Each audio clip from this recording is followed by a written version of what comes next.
नमस्कार दोस्तों, मैं डॉक्टर अमित कुमार झा हूं और मैं बंसल हॉस्पिटल भोपाल में एक कंसल्टेंट यूरोलॉजिस्ट एवं रीनल ट्रांसप्लांट सर्जन हूं। इन वीडियोस के माध्यम से हमारी कोशिश हमेशा ये रहती है कि सामान्य लोगों में साधारण भाषा में मेडिकल टॉपिक्स या यूरोलॉजी से रिलेटेड टॉपिक्स के बारे में हम जानकारी प्रदान कर सकें। तो इसी क्रम में बढ़ते हुए हम इन अगले कुछ वीडियोस में यूरोलॉजिकल कैंसर्स के बारे में बात करेंगे। पिछले वीडियो में हमने प्रोस्टेट कैंसर की बात की थी। इस वीडियो में हम पेशाब की थैली के कैंसर के बारे में बात करेंगे। तो जब भी मैंने देखा है कैंसर शब्द या कैंसर का डायग्नोसिस या अल्ट्रासाउंड में कोई ऐसी रिपोर्ट आती है जिससे कैंसर की शंका बनती है, तो मरीज और उनके रिलेटिव्स जनरली बहुत टेंशन में आ जाते हैं। मरीज को बाहर बिठा देते हैं, अलग से आके बात करने की कोशिश करते हैं, इनको ना बताया जाए, उनको ना बताया जाए, इस तरह की बिहेवियर्स करते हैं। यहाँ मैं ये क्लैरिफाई करना चाहूँगा कि जितनी भी कैंसर की डायग्नोसिस होती है, खासकर पेशाब की थैली की कैंसर, उसमें से 70 से 80% कैंसर्स जो हैं वो सुपरफिशियल और लोकलाइज होते हैं, स्टेज 1 कैंसर्स होते हैं। तो ऐसे तरह के कैंसर जो होते हैं वो पूरी तरह से क्योरेबल होते हैं। इनसे किसी भी तरह से घबराने की बात नहीं। ये वैसे ही हैं जैसे आप स्टोन का ऑपरेशन कराने आए हैं, प्रोस्टेट का ट्रीटमेंट कराने आए हैं, उसी तरह की ट्रीटमेंट्स की तरह स्टेज 1 कैंसर को भी लेना चाहिए। बस इसमें थोड़ा फॉलो अप रहता है, बार बार बाद में आके दिखाना पड़ता है, बस और कोई खास डिफरेंस नहीं है। तो इसके लिए बहुत ज़्यादा रिसर्च करना और टेंशन में आ जाना ये ठीक नहीं है। इसको बोल्डली फेस करना चाहिए। दूसरी बात यह है कि पेशाब की थैली के कैंसर की हम अब बात कर रहे हैं, तो पहले वीडियो में हम बात करेंगे कि पेशाब की थैली के कैंसर के कारण क्या है, लक्षण क्या है और इसकी डायग्नोसिस कैसी होती है इस वीडियो में। इसके अलावा जब पार्ट 2 इस वीडियो का आएगा तो उसमें हम डिस्कस करेंगे कि पेशाब की थैली के कैंसर को ट्रीटमेंट क्या है, उपचार कैसे किया जाता है। तो इस वीडियो में जैसे मैं बताऊं, आपने जेनेटो यूरिनरी सिस्टम का डायग्राम हमारे कई वीडियोस में देखा होगा। दोनों किडनी होती हैं, वहां से पेशाब की नली आती है और फिर ये दोनों नलियां पेशाब की थैली में आके जुड़ती हैं, जहां से पेशाब फिर हमारे शरीर से बाहर जाता है। तो पेशाब की थैली में आके एक तरह का ये पेशाब की थैली या मूत्राशय जो हमारा है, ये एक रिजर्वायर है।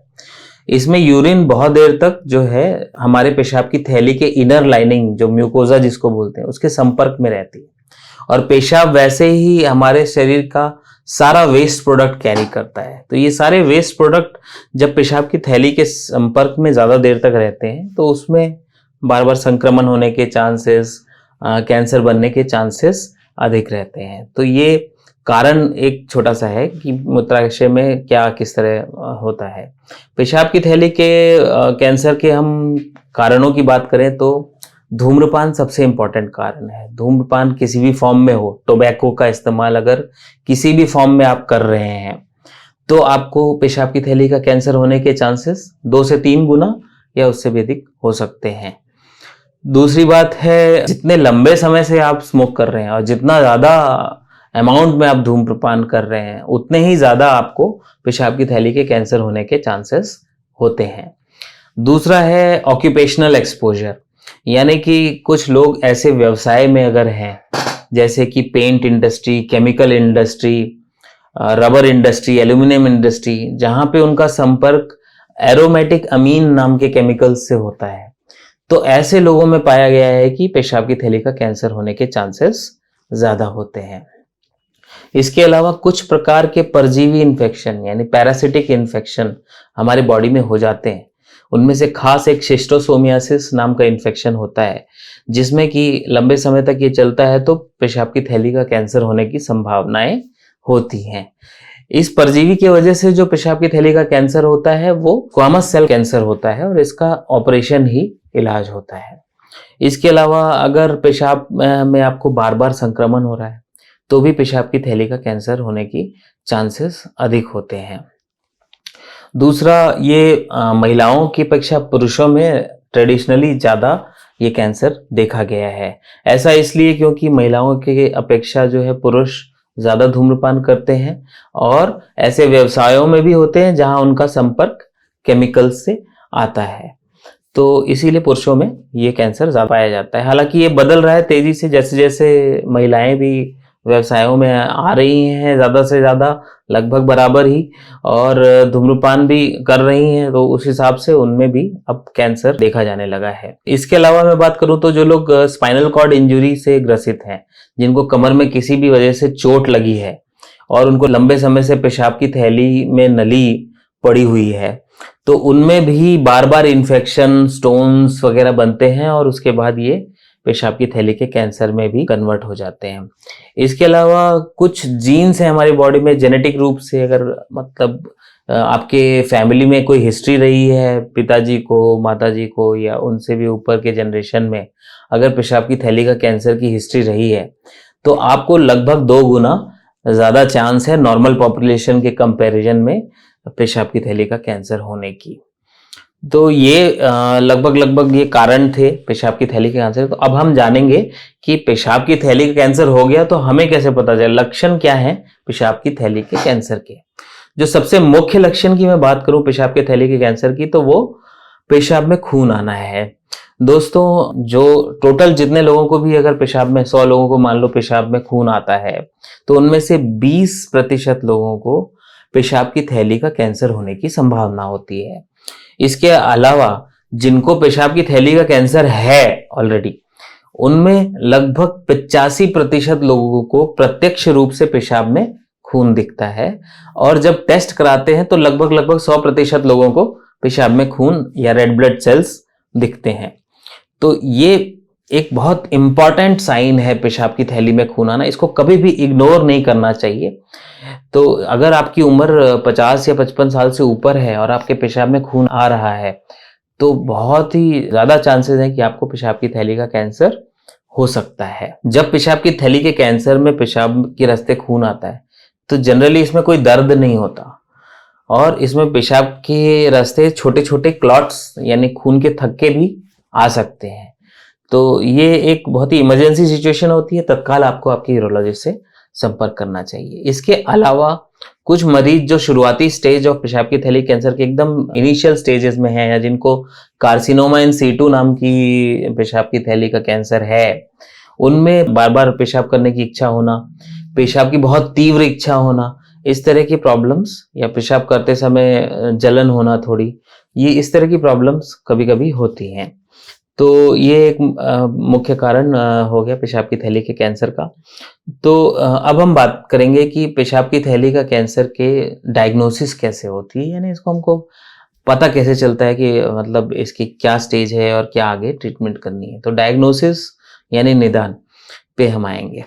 तो डायग्नोसिस की बात करूं तो जब आप इन कंप्लेंट्स के साथ, इन पेशाब की थैली के जो ये कंप्लेन है, इनके साथ आप डॉक्टर्स के पास आते हैं, यूरोलॉजिस्ट के पास आते हैं, तो आपकी पूरी मेडिकल हिस्ट्री को रिव्यू करते हैं, आपकी फैमिली हिस्ट्री के बारे में जानते हैं कि कोई और बीमारी है कि नहीं, वो सारी चीज़ें पता करते हैं, और उसके बाद आपको कुछ टेस्ट प्रिस्क्राइब करते हैं। तो इनमें जो सबसे प्रमुख टेस्ट है वो सोनोग्राफी है, जो एक बेसिक टेस्ट है। अक्सर हेल्थ चेकअप में भी कई बार सोनोग्राफी करा ली जाती है और उसमें भी पेशाब की थैली का कैंसर का पता चलता है।